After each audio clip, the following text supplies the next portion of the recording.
Chers amis, chers frères, chers camarades, je vous remercie tous pour ces vœux que vous venez de me présenter. En retour, je vous dis aussi bonne année. Bonne et heureuse année. Que vos familles se portent bien. Que vos parents se portent bien. Je salue tous ceux qui vous sont chers, qui vous sont proches. Je les salue, je les remercie de vous soutenir. Parce que dans les luttes que nous menons, quand vous n'êtes pas soutenu par vos proches, vous ne pouvez pas aller loin. Vous ne pouvez pas aller loin. Il y a un moment, un de mes cousins venait me trouver à l'université pour me rappeler: tu ne sais pas que tu es un fils de pauvre? Au lieu de travailler pour amener l'argent en famille, tu fais la politique et on te met en prison.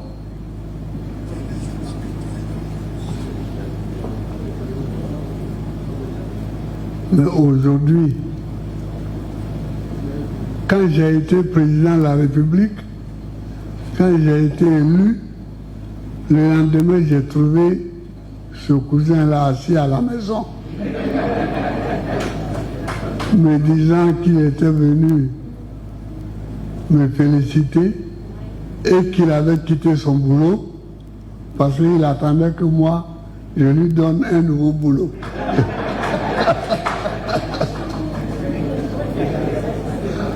Vous comprenez? Donc il faut que vos familles vous comprennent et vous soutiennent. Je remercie Dieu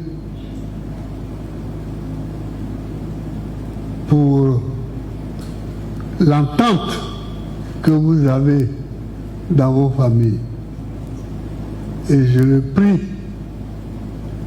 pour que ces familles-là ne vous laissent pas tomber au moment où vous avez besoin d'elles.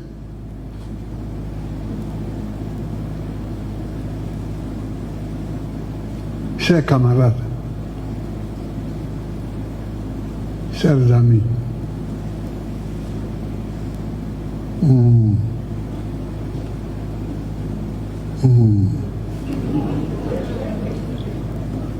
est obligé de soupirer. On est obligé de soupirer. Parce que il faut avancer. Malgré les injustices, il faut avancer. Mais il y a des choses qu'on ne peut pas laisser tomber.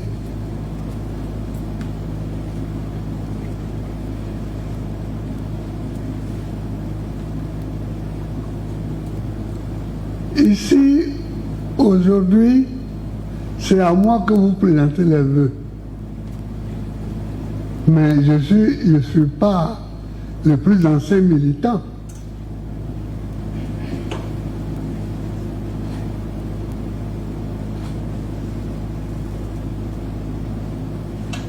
Quand j'étais professeur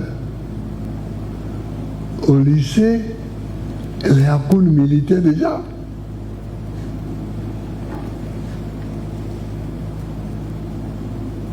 Assoadou, c'est même pas la peine de dire ça parce que lui et moi, on a eu le bac ensemble la même année.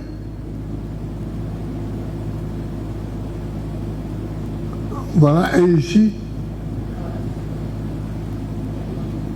Bon, donc, je ne cite pas tout le monde. Hein. Le petit Akié, lui, c'est mon Léon que j'appelle comme ça. Je ne l'ai jamais vu autrement que militant. Je l'ai connu comme ça. Quelquefois, je me levais à Abidjan, j'allais dormir chez lui à Zopé, et puis je revenais le lendemain. Parce que s'il avait une campagne là-bas, et que moi j'étais libre à Abidjan, je faisais un saut là-bas. Sa femme faisait campagne à Agou. C'est elle qui a amené le pays à pied au FPI.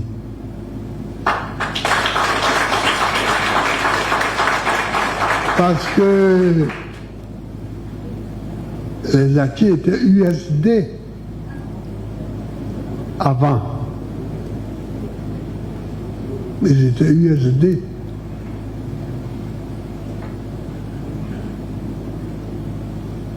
Une fois, on est allé à Ferry, puis là-bas on m'a dit, il y a une femme là. Elle est à Gou. Mais on dirait qu'elle est avec nous, hein. Ah bon? J'ai dit, ah bon, si vous la voyez, dites-lui de venir si elle est avec nous. Évidemment, elle ne peut pas venir sans son mari. Donc, elle est venue. Son mari était derrière elle. Mais il y a des gens qui militent, il y a des gens qui en soi, lui c'était un dur à cuire.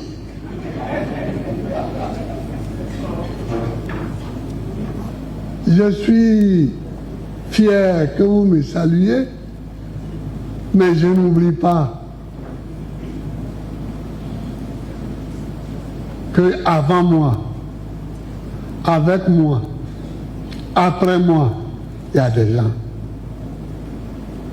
Je ne les oublie pas. Eux tous, vous tous, mes grands frères, mes compatriotes, mes petits frères, vous tous, je vous salue. Je vous salue.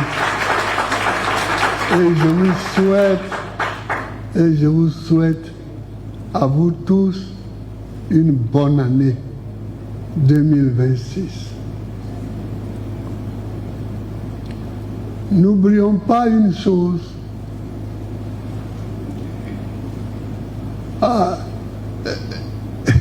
Les Dano Guégué là en 90, quand on se préparait à aller au Congrès, les cadres de Cocody qui étaient rentrés au FPI sont venus me voir. Et ils voulaient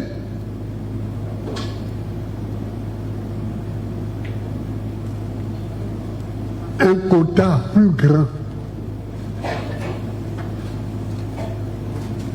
Ils voudraient être représentés ils voulaient être représentés au Congrès par un quota plus grand pour pouvoir alimenter les débats au Congrès, je leur ai dit, si on commence comme ça, on va dans les ravins. Parce qu'en démocratie, là, une voix est une voix. Si le charbonnier de Treichville vient au Congrès, même s'il parle un mauvais français, que son raisonnement est tordu, mais c'est sa voix.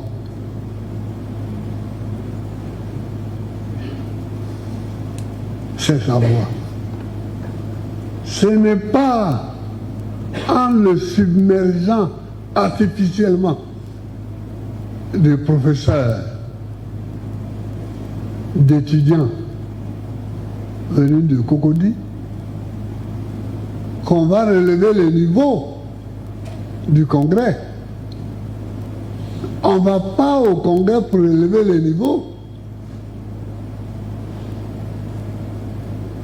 On va en Congrès pour faire un exercice démocratique.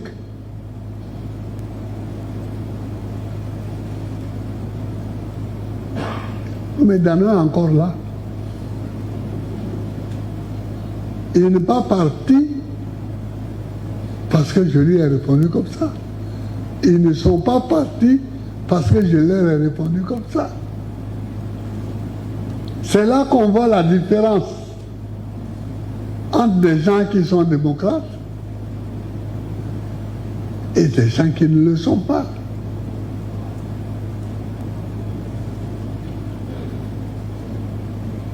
Monsieur le maire de Marcory, Yako, pour tes maladies, pour les maltraitances, parce que je crois que on nous a fait la guerre,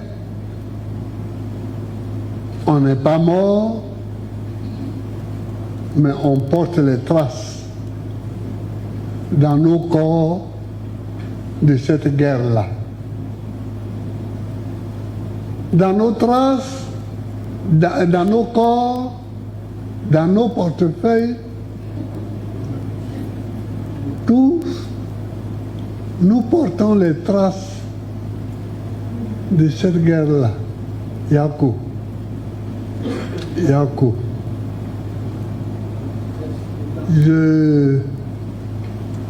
Je parle souvent de toi avec émotion quand tu n'es pas là,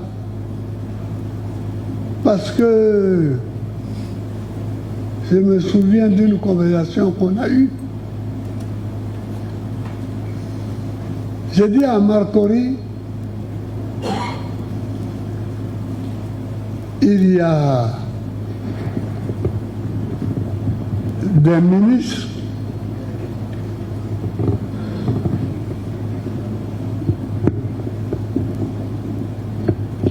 qui y habitent,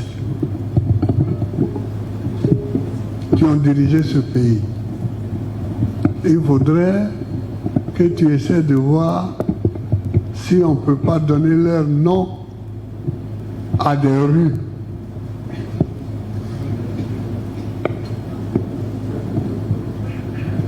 Il y a Don Wahi, le plus célèbre. Il y a Gris Camille, mon grand-oncle. Parce que Gris Camille, qui a été le premier ministre du Travail, c'est le petit frère de ma grand-mère maternelle. Mais quand 90 est arrivé,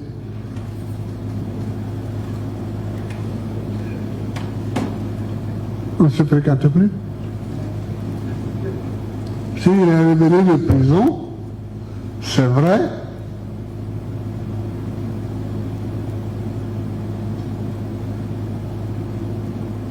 Mais il est resté PDCI. Or, mon père, qui était en prison aussi, est revenu de prison. Mon père ne voulait plus entendre parler du PDCI. Donc, c'est un comportement comme ça. Donc, moi, je n'allais plus chez mon grand-oncle. J'y allais quand il y avait un décès ou quelque chose comme ça. Mais voilà, donc je lui ai dit, Omer, si tu peux donner les noms des rues, Tonwaï, Grikami, et puis Ampateba, il dit non. Il m'a dit, Ampateba, là, c'est un étranger. C'est pas vrai?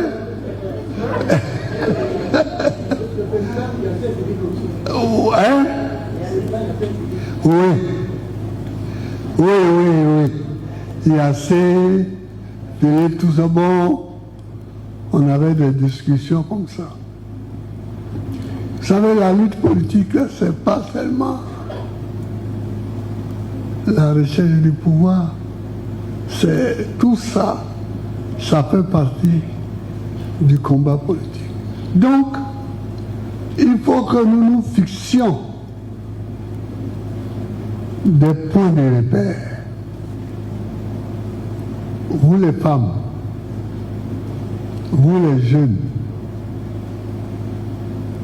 je vous dis ça, il faut avoir un point de repère si on veut rester longtemps dans le combat.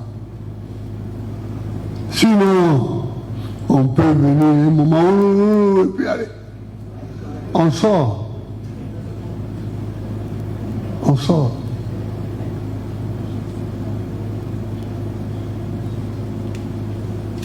On sort plus vite qu'on est entré. Oui. Par exemple, quand nous disons que nous sommes contre le 4e mandat, ça, ce n'est pas un débat. Et puis, on ne dit même pas ça en colère.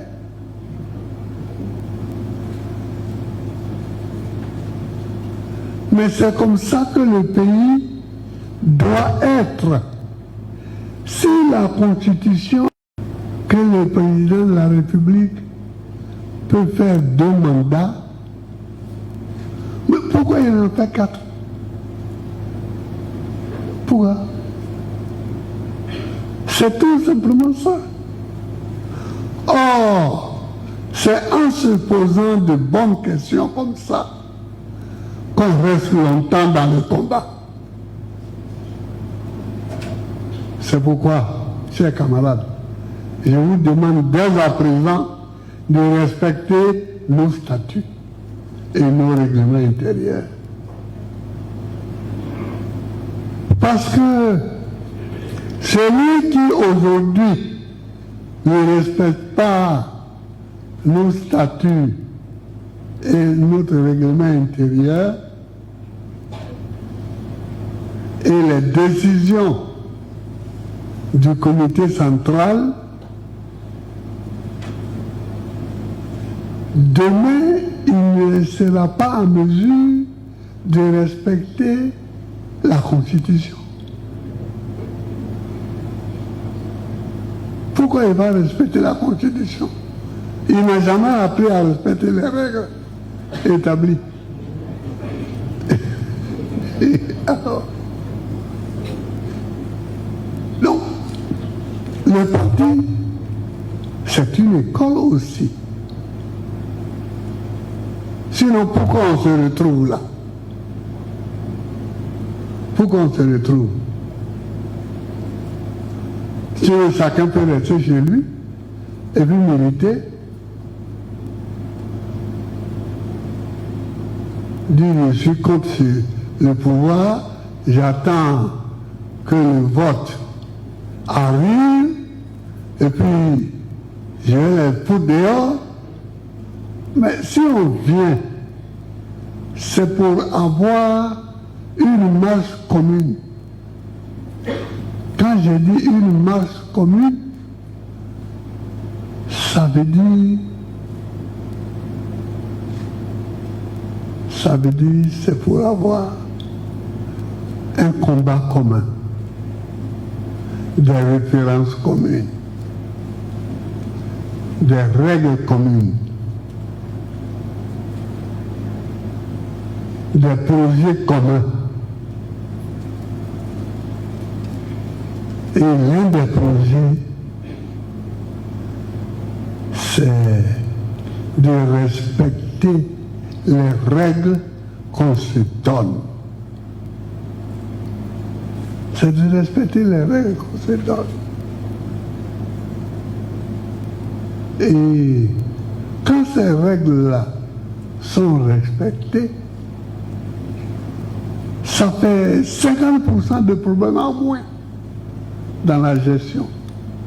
Nous, on a eu des problèmes, de graves problèmes, quand nous étions au pouvoir. On nous a attaqués avec des armes. Nos soldats ont dû se battre.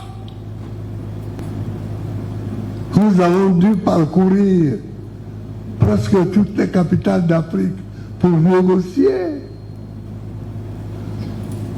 En même temps, on se battait, en même temps, on négociait, on voulait trouver.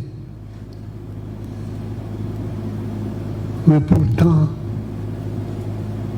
même dans ces conditions-là, on n'a pas cherché à jeter dehors la Constitution.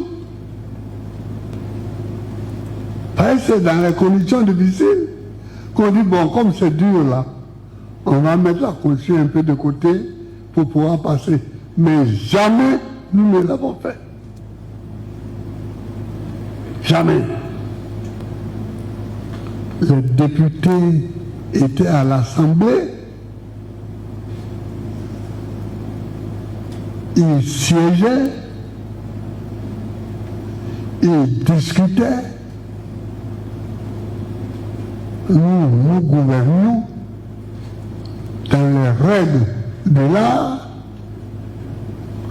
dans les règles constitutionnelles.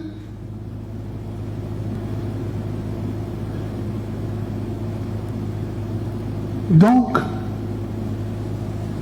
on ne revient pas sur ça parce que nous ne sommes pas pour le 4e mandat et nous n'allons pas changer d'opinion. Mais nous pensons aussi que avoir 1600 prisonniers, comme dit l'autre, c'est un peu beaucoup, hein. C'est un peu beaucoup. Mais quand j'étais président, si je voulais arrêter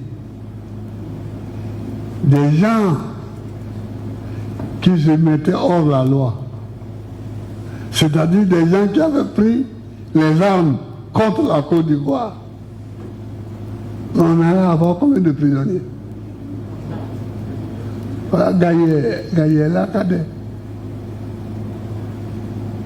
Il a été à la Défense.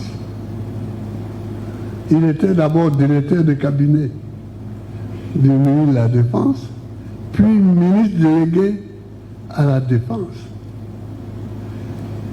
Si on s'était donné comme règle l'arrestation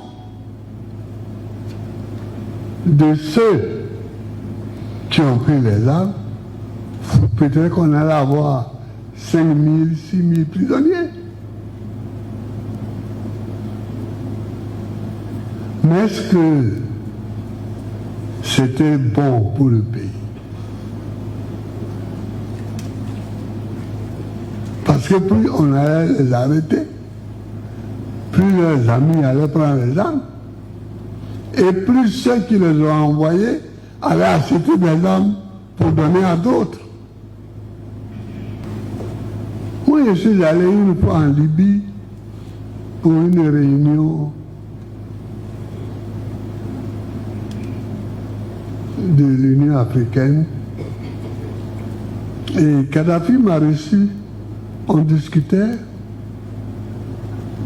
C'est là qu'il me dit, mais au fond, toi, c'est toi le président de Côte d'Ivoire, non? J'ai dit oui. Il dit, mais quand je t'écoute parler là, je vois qu'on m'a trompé, hein, qu'on m'a induit en erreur. J'ai dit, comment ça? Il dit, on m'a dit que tu n'aimes pas les musulmans.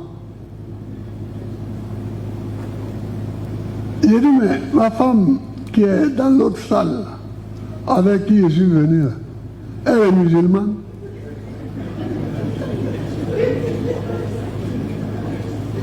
Je parlais de Nadi Bamba. J'ai dit, mais elle est musulmane. Il dit, ah, mais les gens m'ont menti. J'ai dit, qui t'a menti? Il dit, les gens de chez vous là. Quand ils m'ont dit que tu n'aimes pas les musulmans, que tu leur interdis même de porter leur boubou. Donc ils sont venus me demander l'argent, je leur ai donné. Et je leur ai donné des armes. Alors il dit, bon, écoute, c'est comme ça que nos relations ont commencé. Il dit, demain, qu'est-ce que tu fais? J'ai dit, non, je serai en Côte d'Ivoire. Il dit, viens avec moi à Bamako. Parce que on va faire une réunion à Bamako.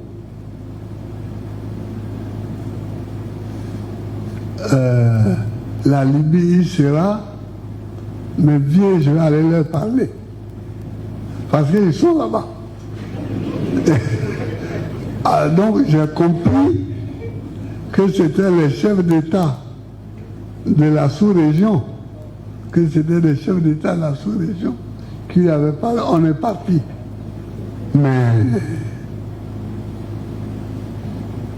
il leur a parlé, hein.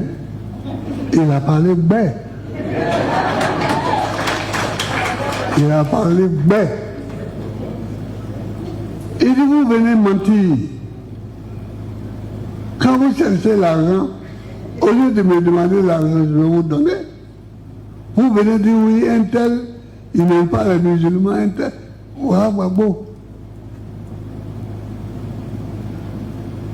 Sa femme, là, elle est musulmane. Et les gens ne savaient plus où regarder. Ils étaient comme ça. Ils étaient comme ça. Et je voyais bien quels sont ceux qui avaient parlé. Je voyais bien. J'en voyais au moins deux.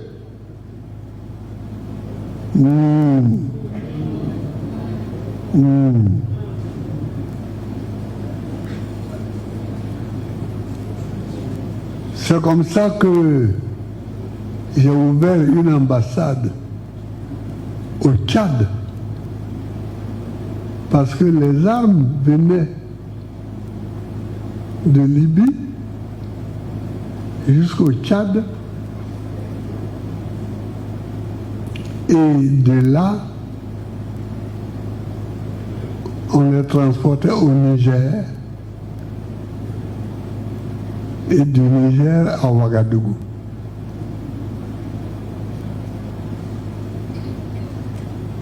Où il y avait la base des rebelles. Donc, j'ai vu Idriss Déby, Itno, appelé le maréchal du Tchad. Et puis je lui ai expliqué, bon, j'ai ouvert une ambassade qui était chargée de surveiller la route des armes. Qui était chargée de la route des armes. Quelquefois, les armes venaient par le Soudan. Quelquefois, bon. Donc, vous, l'île Pau,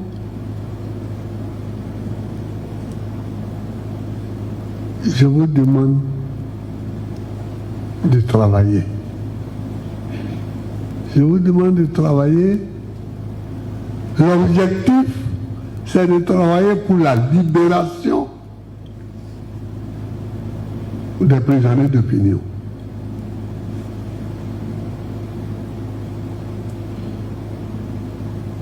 Mais en attendant, s'ils sont là-bas, il faut qu'ils mangent. Moi, j'ai connu cette prison-là. Hein. Il faut qu'on les libère. Il faut que le premier travail... Où est Aka? Oui, c'est beaucoup là, j'arrive pas à bien tourner. Aka, travailler pour qu'on les libère. Mais en entendant qu'ils ne sont pas libérés, il faut qu'ils mangent. Parce que les repas là-bas, non plus, ce n'est pas ça. Ce n'est pas ça. Hein. Ce n'est pas du tout ça. Donc, voilà ce que je voulais vous dire. Il faut que nous militions pour la liberté. Parce qu'aujourd'hui,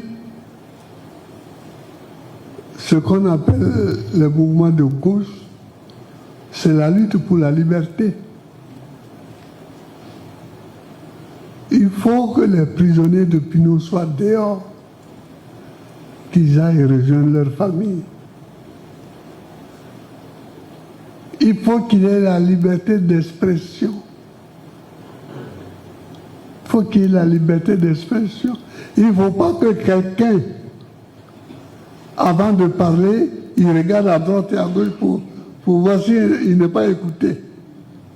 Donc il faut qu'on lutte pour les libertés.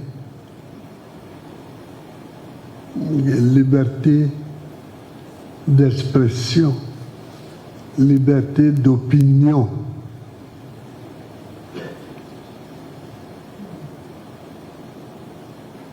Et c'est la liberté qui crée les richesses. C'est la liberté qui crée les richesses. Quand vous n'avez pas la liberté, vous ne pouvez pas entreprendre.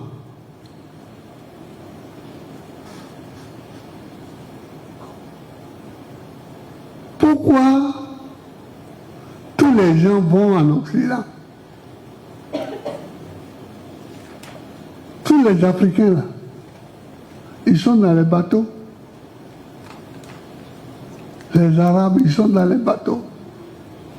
Chacun fuit pour aller en Occident, ou aux États-Unis, ou au Canada, ou en Europe occidentale. Pourquoi? Parce que là-bas, il y a la liberté. Donc, il y a le développement. C'est le donc là qu'on ne prononce pas. Et c'est pourquoi nous sommes en retard. Le donc, il y a la liberté, donc il y a le développement. Il ne faut pas croire que les deux sont séparés.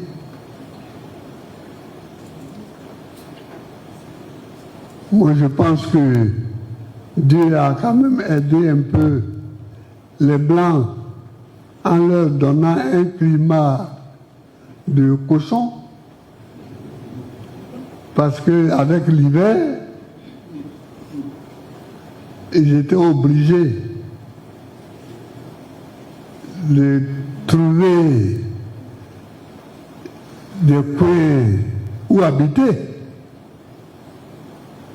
Donc, mais chez nous là, tu vas au village, le gars il a un truc en papo. Ça ne le gêne pas, même malgré le truc en papo là. Il vient même se coucher, même au dehors. Parce qu'il a chaud.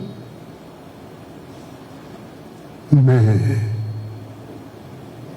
tu vas aller à Paris, à l'époque, Lutetia.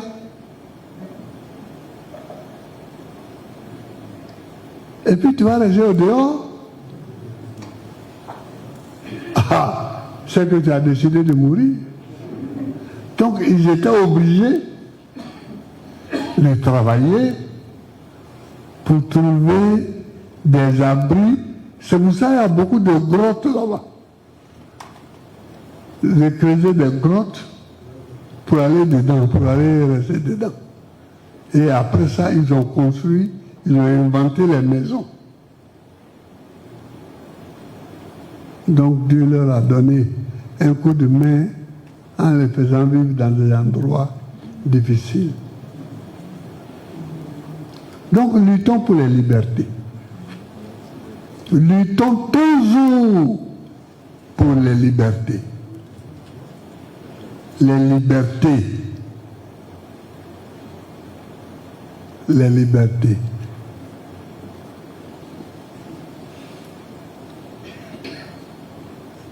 Chers amis, chers camarades, aujourd'hui, c'est pour dire, c'est pour se faire bonne année. Michi. Bonne année, Michi. C'est pour se faire bonne année. Michi. Nous, quand on était petits à Agboville, là, on allait circuler dans les rues pour faire bonne année. Mais c'était bonne année l'argent. Si au bout de la journée, tu as 25 francs, hop, tu es un homme riche. Tu es un homme riche. Donc, nous sommes réunis pour se faire bonne année, donc on cause comme ça. Mais je vous remercie beaucoup. Je vous remercie. On a traversé une année 2025 dure. Mais elle était dure parce qu'il y avait des élections. Et des gens avaient peur de perdre leurs privilèges, de perdre leur position. Donc ils se sont embrouillés, ils se sont mélangé les pédales. Ils se sont mélangés les pédales. Alors que nous sommes assis ici. Nous sommes assis au même endroit.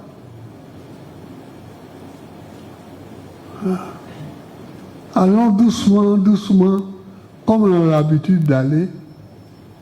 Et puis, après cette cérémonie, maintenant, on a commencé à préparer le congrès. Hein. Vous savez, j'ai demandé à une équipe de refaire les statuts et les règlements intérieurs pour qu'on les discute. J'ai créé le CRI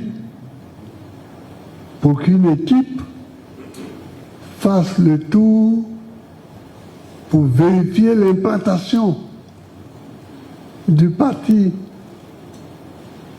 pour vérifier l'implantation du parti. Donc, on travaille. Le comité central a fixé le 15 mai, c'est ça, hein? pour le congrès. Bon, on va tenir dans le délai. Ouais, mais on va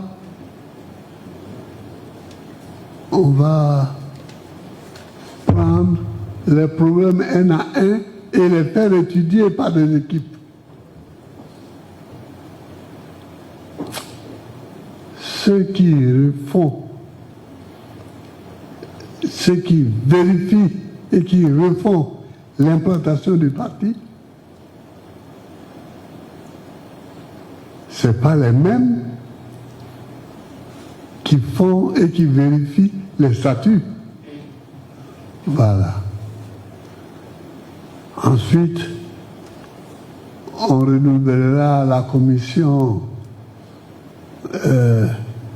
du préfet Ndabian pour regarder les élections qui arrivent, les municipales là, pour que... Bon, c'est comme ça, petit à petit, on travaille, on avance. Je vous souhaite une bonne année aussi. Je souhaite une bonne année à toutes vos familles. Que Dieu vous bénisse. Que Dieu bénisse la Côte d'Ivoire. Merci.